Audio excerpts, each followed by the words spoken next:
മോളെയും കൊണ്ട് ഹോസ്പിറ്റലിൽ പോയിട്ട് വരുമ്പോൾ വീടിൻ്റെ മുന്നിൽ റോട്ടിൽ ഒരു കാറ് കിടക്കുന്നു.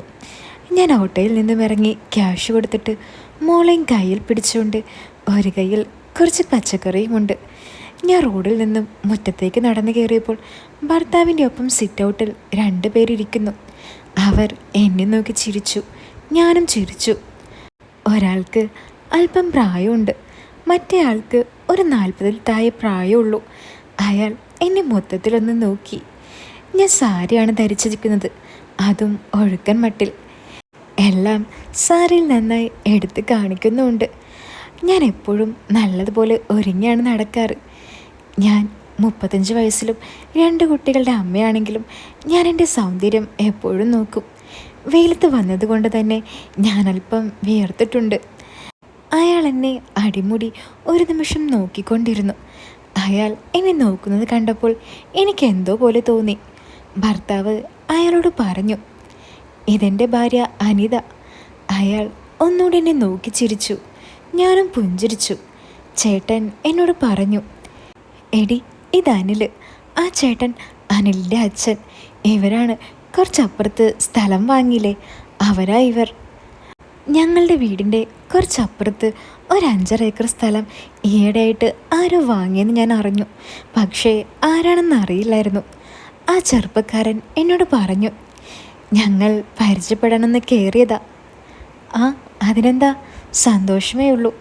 ഞാൻ ചേട്ടനെ നോക്കി പറഞ്ഞു, ചേട്ടാ ഇവർക്ക് കുടിക്കാൻ വല്ലതും കൊടുത്തോ? ഞാൻ ചോദിച്ചു. ഇല്ലടി.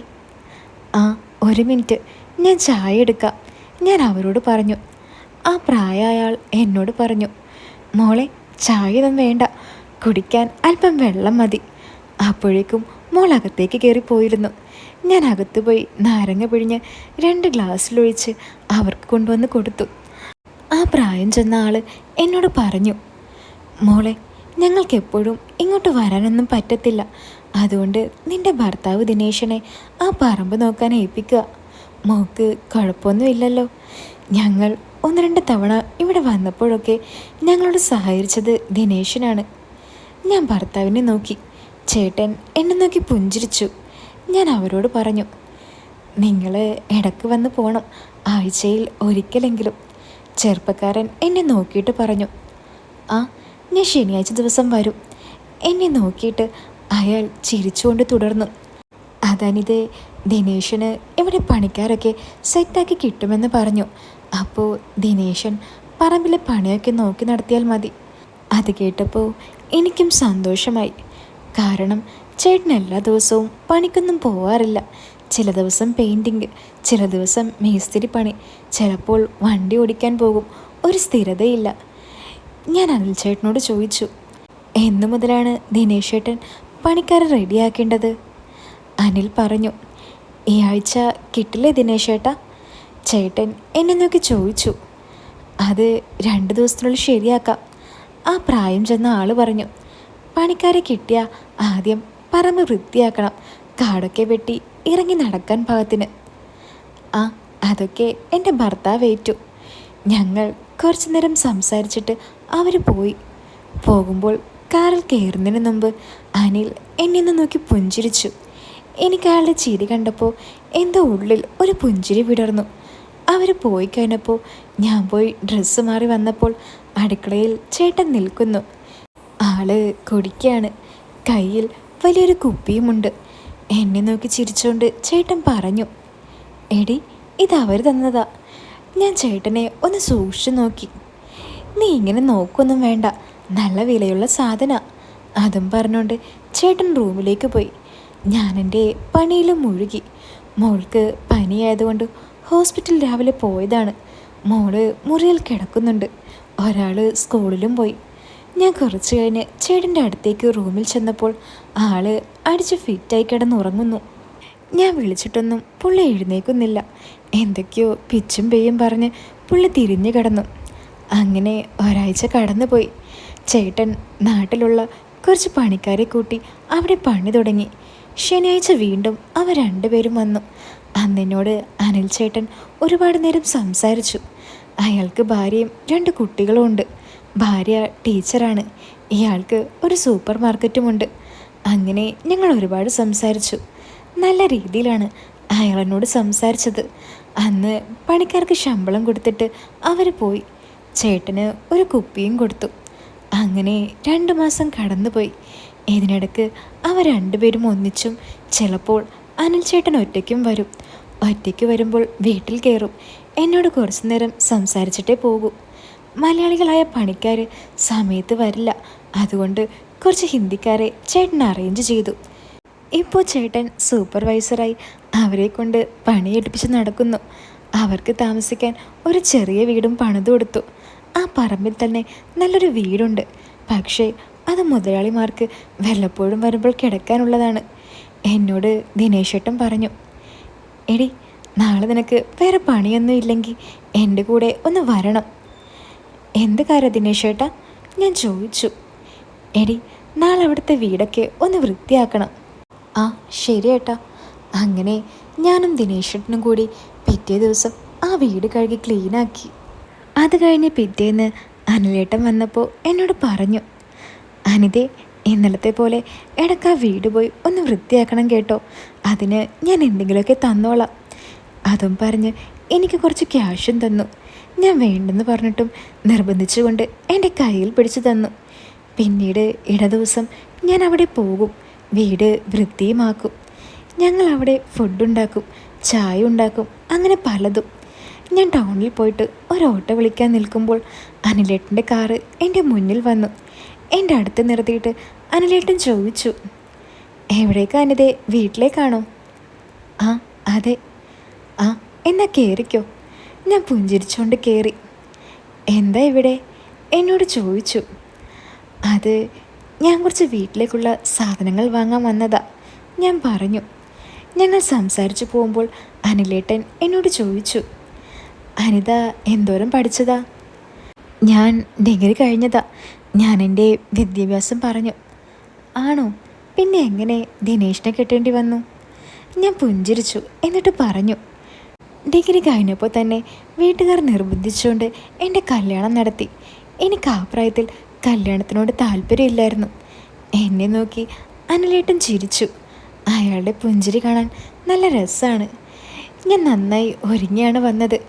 മഞ്ഞ സാരിയിൽ പൂക്കളുള്ള ഒരു പോളിസ്റ്റർ സാരിയാണ്. എന്നെ നോക്കി അനിലേട്ടൻ പറഞ്ഞു, അനിതയ്ക്ക് ഈ സാരി നല്ല ചേർച്ചയുണ്ട് കേട്ടോ. ഞാൻ പുഞ്ചിരിച്ചു. എനിക്ക് കിട്ടിയ അപ്രിസിയേഷൻ എന്നോടായി അനിലേട്ടൻ പറഞ്ഞു, എടോ ഞാനൊരു കാര്യം ചോദിച്ചാൽ താൻ പിണങ്ങരുത്. ഇല്ല, അനിലേട്ടൻ ചോദിച്ചോ. അത് ദിനേശൻ വീട്ടിലെങ്ങനെയാ? ഉത്തരവാദിത്തം ഉണ്ടോ? അതിപ്പോൾ എന്താ പറയുക അനിലേട്ടാ, നന്നായി കുടിക്കും. പിന്നെ പല കാര്യത്തിനും തുടക്കത്തിലുള്ള അത്രയും ഉത്തരവാദിത്തം ഇല്ല, ഞാൻ പറഞ്ഞു. അത് ശരിയാ. എനിക്കിപ്പോൾ തോന്നി തുടങ്ങി. കൃത്യമായി കണക്കില്ല. ഞാൻ കഴിഞ്ഞ ആഴ്ച ചെറുതായി ഒന്ന് ചൂടായി. ഞാൻ ചോദിച്ചു, ദിനേശെ എല്ലാ ദിവസവും നിന്നോട് കൃത്യമായി കണക്കെഴുതാൻ പറഞ്ഞതല്ലേ എന്ന്. അത് കേട്ടപ്പോൾ ഞാൻ അനിലേട്ടൻ നോക്കി. അപ്പോൾ അനിലേട്ടൻ എന്നോട് പറഞ്ഞു, അനിതേ തനിക്ക് ഡെയിലി കണക്കെഴുതി ഇടാമോ? വാട്സപ്പ് ചെയ്താൽ മതി. 8 ഹിന്ദിക്കാരുള്ളതല്ലേ. താൻ ഇടയ്ക്ക് സൈറ്റിലൊന്ന് പോവുകയും ഒക്കെ ഒന്ന് ചെയ്യാമോ? എനിക്ക് അനിതയെ വിശ്വാസമാണ്. അയ്യോ അതനിലേട്ടാ, ദിനേശേട്ടന് ഇഷ്ടക്കേട് കാണുമോ? അതൊക്കെ ഞാൻ മാനേജ് ചെയ്തോളാം. അയാളോട് ഞാൻ പറയാം. എന്താ തനിക്ക് സമ്മതമാണോ? അത് എനിക്ക് കുഴപ്പമൊന്നുമില്ല, ഞാൻ പറഞ്ഞു. അങ്ങനെയെങ്കിൽ അനിതയ്ക്ക് ഞങ്ങൾ ശമ്പളവും തരും. അന്ന് ദിനേശേട്ടന് ഒരു കുപ്പിയും കൊടുത്തിട്ട് അനിലേട്ടൻ കാര്യം പറഞ്ഞു. ദിനേശേട്ടൻ സമ്മതിച്ചു. ഞാൻ പിന്നീട് കണക്കും കാര്യങ്ങളൊക്കെ നോക്കി. ക്യാഷൊക്കെ എൻ്റെ അക്കൗണ്ടിൽ വന്നു. ഞാൻ പണിക്കാർക്ക് ശമ്പളം കൊടുക്കാൻ തുടങ്ങി. ദിനേശേട്ടന് അനിലേട്ടൻ ഇപ്പോൾ ഏറ്റവും വില കുറഞ്ഞ കുപ്പിയാണ് വാങ്ങിക്കൊടുക്കുന്നത്. ചേട്ടൻ സൈറ്റിൽ വരും. ഹിന്ദിക്കാർക്ക് പണി പറഞ്ഞു കൊടുക്കും. അവരുടെ കൂടെ നടക്കും. പക്ഷേ എപ്പോഴും വെള്ളത്തിലാണ്. ഞാൻ രാവിലെ കുട്ടികളെ സ്കൂളിൽ വിട്ടിട്ട് അങ്ങോട്ട് ചെല്ലും. അവിടെ ഫുഡുണ്ടാക്കും. അവിടെ 2 ബെഡ്റൂമിൽ നല്ല മെത്തയാണ് വാങ്ങിയിട്ടിരിക്കുന്നത്. ഞാനതിൽ കിടന്നുറങ്ങും. അങ്ങനെ ആഴ്ചകളും മാസങ്ങളും കടന്നുപോയി. ഇപ്പോൾ ഞാനും അനിലേട്ടനും നല്ല സൗഹൃദത്തിലാണ്. എന്നെ ഇടയ്ക്ക് വിളിക്കും. ഞങ്ങൾ ഒരുപാട് സംസാരിക്കും. എന്നോട് ഒരു ദിവസം ചോദിച്ചു, എടോ തനിക്ക് ഈ മോഡേൺ ആയിട്ടുള്ള മാക്സി ഒന്നും ഇഷ്ടമല്ലേ? ഞാൻ ചിരിച്ചുകൊണ്ട് പറഞ്ഞു, ആ എനിക്കിഷ്ടമാണല്ലേ ഏട്ടാ, പക്ഷേ ഇത് ഗ്രാമല്ലേ, ആളുകൾ ഓരോന്ന് പറഞ്ഞു നടക്കും, ഞാനതൊക്കെ ഇട്ട. അതിന് താൻ പുറത്തൊന്നും വിടണ്ട, അവിടെ നമ്മുടെ വീട്ടിലിട്ടാൽ മതി. എനിക്ക് അനിതയെ അങ്ങനെ നടക്കുന്നത് കാണാൻ ഒരു മോഹമുണ്ട്. ഞാൻ ചിരിച്ചു, എന്നിട്ട് പറഞ്ഞു, ഒരു കാര്യം ചെയ്യാനില്ല ഏട്ടാ. എന്താ? എന്നെ അങ്ങനെ കാണാൻ ഇഷ്ടമുണ്ടെങ്കിൽ ദിനേശ് ചേട്ടനില്ലാത്തപ്പോൾ ഞാൻ ഇടാം. ചേട്ടൻ എനിക്ക് വാങ്ങി തന്നാൽ മതി. ഞാൻ നാണത്തോടെ പറഞ്ഞു. അതിനെന്താ, ഞാൻ വാങ്ങിത്തരും. കൊണ്ടുവരുമ്പോൾ പറ്റില്ലെന്ന് പറയരുത്. എന്നോട് സ്നേഹത്തോടെയാണ് അനിലേട്ടൻ അത് പറഞ്ഞത്. ഇല്ല, ഞാൻ ഇടാം അനിലേട്ടാ. അനിത അതിട്ട കുറച്ചുകൂടെ ഗ്ലാമർ കൂടും. അത് കേട്ടപ്പോൾ എനിക്ക് സന്തോഷമായി. സത്യം പറയാലോ അനിതേ, നീ ശരിക്കും എന്നെപ്പോലെ റിച്ച് ഫാമിലിയിലുള്ള ആണുങ്ങളുടെ ഭാര്യയാകേണ്ട പെണ്ണ, അറിയുമോ? ആ എനിക്കറിയാനില്ലേട്ടാ, ഞാൻ കൊഞ്ചലോട് പറഞ്ഞു. എങ്കിൽ നിനക്ക് ഇഷ്ടം പോലെ ആരാധകർ ഉണ്ടായനെ. ഈ മോഡേൺ ഡ്രസ്സൊക്കെ ഇട്ട ആരാ നിന്നെ നോക്കാത്തത്? അത് കേട്ടപ്പോൾ എനിക്ക് ചങ്കിടിപ്പ് കൂടി. അനിതേ, ഞാൻ പറഞ്ഞത് സത്യമല്ലേ? അതെ അനിലേട്ടാ, ഞാൻ എന്തെന്നില്ലാതെ പറഞ്ഞു. അതേടി, നീ സുന്ദരി പെണ്ണ, നിന്നെ ആര് കണ്ടാലും ഒന്ന് നോക്കിപ്പോകും, അറിയുമോ? ഞാൻ മൂളി. ഞാൻ നിന്നെ ആദ്യം കണ്ടപ്പോൾ ഞാൻ ഇടക്കേറി പറഞ്ഞു. എന്നെ അനിലേട്ടൻ ആദ്യം കണ്ടപ്പോൾ എന്നാ നോട്ടായിരുന്നു, എന്നെ കുത്തി വലിക്കായിരുന്നു കള്ളൻ. അത് കേട്ട് അനിലേട്ടൻ ചിരിച്ചു. എങ്ങനെ നോക്കാതിരിക്കും മോളെ, നീയാ വെയിലത്ത് കയറി വന്നപ്പോൾ എന്ത് രസമായിരുന്നു എന്നെ കാണാൻ. അത് കേട്ടപ്പോൾ എനിക്ക് നാണം വന്നു. ഞാനൊന്നും മിണ്ടാതെ നിന്നു. ഹലോ അനിതേ. എന്താ നീ ഒന്നും മിണ്ടാത്തേ? ഏയ് ഒന്നുമില്ല, വെറുതെ. എന്താ, നിൻ്റെ സൗന്ദര്യത്തെപ്പറ്റി പറഞ്ഞതുകൊണ്ടാണോ? ഏയ് അല്ല, എനിക്ക് അനിലേട്ടനോട് പ്രേമം തുടങ്ങി. ഞാൻ മനസ്സിൽ പറഞ്ഞു. എൻ്റെ ഉള്ളിലേക്ക് അനിലേട്ടൻ കാമുകനായി വന്നു തുടങ്ങി. ഞങ്ങൾ കുറച്ചു നേരം കൂടി സംസാരിച്ചു. എൻ്റെ മുടിയെപ്പറ്റിയും മുഖത്തെപ്പറ്റിയും പിന്നെ കുട്ടികളെയും അനിലേട്ടൻ്റെ ഫാമിലി കാര്യങ്ങളൊക്കെ പറഞ്ഞു. അങ്ങനെ ശനിയാഴ്ചയായി. ഞാൻ എന്നത്തെയും പോലെ അങ്ങോട്ട് ചെന്നു. കുറച്ച് കഴിഞ്ഞപ്പോൾ അനിലേട്ടൻ അങ്ങോട്ടേക്ക് വന്നു. എന്നെ നോക്കി ചിരിച്ചിട്ട് കുറച്ച് പൊതികൾ കവറിൽ നിന്നും എടുത്ത് എനിക്ക് തന്നു. പിന്നെ ഫുഡുണ്ടാക്കാൻ ബീഫും മറ്റ് സാധനങ്ങളും തന്നിട്ട് എന്നോട് പറഞ്ഞു, അനിതേ ഞാൻ ഇപ്പോൾ വരാം. ഞാൻ പുഞ്ചിരിച്ചുകൊണ്ട് അകത്തേക്ക് പോയി.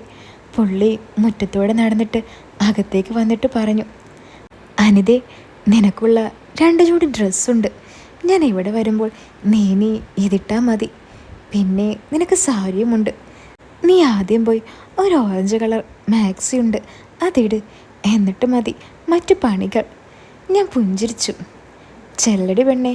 എന്നെ തള്ളി അനിലേട്ടൻ അകത്തേക്ക് വിട്ടു. ചേട്ടൻ കാറിൽ നിന്നും ഒരു പാക്കറ്റ് എടുത്തുകൊണ്ടെന്ന് ദിനേശ് ചേട്ടനെ വിളിച്ചുകൊണ്ട് പോയി. ദിനേശ് ചേട്ടൻ പറമ്പിലായിരുന്നു. ഞാൻ അകത്തേക്ക് പോയി ഒന്ന് കുളിച്ചു. എന്നിട്ട് ആ പാക്കറ്റ് തുറന്നു. അനിലേട്ടൻ പറഞ്ഞതുപോലെ മാക്സി എടുത്തിട്ടു. അതിട്ടുകൊണ്ട് കണ്ണാടിക്ക് മുന്നിൽ നിന്നു. കള്ള, എല്ലാം നന്നായി തെളിഞ്ഞു കാണുന്നുണ്ട്, ഞാൻ മനസ്സിൽ പറഞ്ഞു. എനിക്ക് മനസ്സിലായി ഇന്നിവിടെ എന്തെങ്കിലുമൊക്കെ നടക്കുമെന്ന്. അതെനിക്ക് സന്തോഷമാണ് താനും. കുറച്ച് വർഷങ്ങളായി താനും ദിനേശ് ചേട്ടനും തമ്മിൽ ഒന്ന് കൂടിയിട്ട്. ഞാൻ ഇവിടുത്തെ കാര്യങ്ങൾ നോക്കാൻ തുടങ്ങിയപ്പോൾ മുതൽ ചില പിണക്കങ്ങളുമുണ്ട്. അങ്ങോട്ടും ഇങ്ങോട്ടും ഒന്നും രണ്ടും പറയാനും തുടങ്ങി. എനിക്ക് അനിലേട്ടന് ശമ്പളം തരുന്നുണ്ട്, അതുകൊണ്ടാണ് കുടുംബം കഴിയുന്നത്, കുട്ടികളുടെ കാര്യം നടക്കുന്നത്. ഞാൻ കണ്ണാടിയിൽ നോക്കി ചിരിച്ചുകൊണ്ട് എൻ്റെ സൗന്ദര്യം ആസ്വദിച്ചു. ഞാൻ മുടി മേലേക്ക് കെട്ടിവെച്ചു. എന്നിട്ട് മുഖത്ത് നന്നായി മേക്കപ്പ് ചെയ്തു. നേരെ അടുക്കളയിലെത്തി പാചകം ചെയ്യാൻ തുടങ്ങി. അനിലേട്ടൻ കൊണ്ടുവന്ന ബീഫ് ഞാൻ അടുപ്പിൽ കയറ്റി. പിന്നെ ഫുഡും തയ്യാറാക്കി തുടങ്ങി. ഞാൻ അനിലേട്ടനെ ഓർക്കുമ്പോൾ തന്നെ എനിക്ക് ചിരി വരും. ഞാൻ ജനലിൽ കൂടി പുറത്തേക്ക് നോക്കി. അങ്ങകലെ ദിനേശ് ചേട്ടനോട് എന്തോ പറഞ്ഞുകൊണ്ട് അനിലേട്ടൻ നിൽക്കുന്നുണ്ട്. ദിനേശ് ചേട്ടൻ ചെറുതായി ആടുന്നുണ്ട്. എനിക്ക് മനസ്സിലായി ദിനേശ് ചേട്ടനെ താമസിക്കാതെ തന്നെ മയക്കി കിടത്തുമെന്ന്. എന്നിട്ട് വേണം എന്നെ മയക്കാൻ. അത് കേട്ടപ്പോൾ തന്നെ എനിക്കെന്തോ കുളിര് കോരി. ഒന്നിങ്ങ് വാ മനുഷ്യ. ഞാൻ അനിലേട്ടൻ നോക്കി ജനലിൽ കൂടി അറിയാതെ പറഞ്ഞു പോയി. ഞാൻ പെട്ടെന്ന് ചുറ്റും നോക്കി, ആരുമില്ല. ഭാഗ്യം, ഞാൻ മനസ്സിൽ പറഞ്ഞു. അനിലേട്ടനിപ്പോൾ വരാമെന്ന് പറഞ്ഞിട്ട് അരമണിക്കൂർ കഴിഞ്ഞിരിക്കുന്നു. ഞാൻ ജനലിൽ കൂടി വീണ്ടും പുറത്തേക്ക് നോക്കി. പക്ഷെ അപ്പോൾ അനിലേട്ടനെ അവിടെ കാണാനില്ല. അനിതേ, നീ എന്താ സ്വപ്നം കാണാനോടി? എൻ്റെ പിന്നിൽ നിന്നും അനിലേട്ടൻ വിളിച്ചു പറഞ്ഞു. ഞാൻ തല തിരിച്ചു നോക്കിയപ്പോൾ അനിലേട്ടൻ എൻ്റെ പുറകിൽ നിൽക്കുന്നു. പിന്നീട് അവിടെ നടന്നതെല്ലാം ഒരു സ്വപ്നം പോലെയാണ് എനിക്ക് തോന്നിയത്. അനിലേട്ടൻ എന്നെ നന്നായി സ്നേഹിച്ചു, തിരിച്ച് ഞാനും. അപ്പോൾ ഈ കഥ ഇഷ്ടപ്പെട്ടാൽ ആരും ലൈക്ക് ചെയ്യാൻ മറക്കല്ലേ. അപ്പോൾ ഇതുപോലുള്ള കഥകൾ കേൾക്കാൻ അടിയിൽ കമൻറ്റ് ബോക്സിൽ ഞാനൊരു ലിങ്ക് കൊടുത്തിട്ടുണ്ട്. അതിൽ കയറിയ മുഴുവനായിട്ടുള്ള സ്റ്റോറീസ് നിങ്ങൾക്ക് കേൾക്കാൻ കഴിയും. അപ്പോൾ പുതിയൊരു കഥയായിട്ട് നമുക്ക് വീണ്ടും കാണാം. എല്ലാവരും കാത്തിരിക്കുക.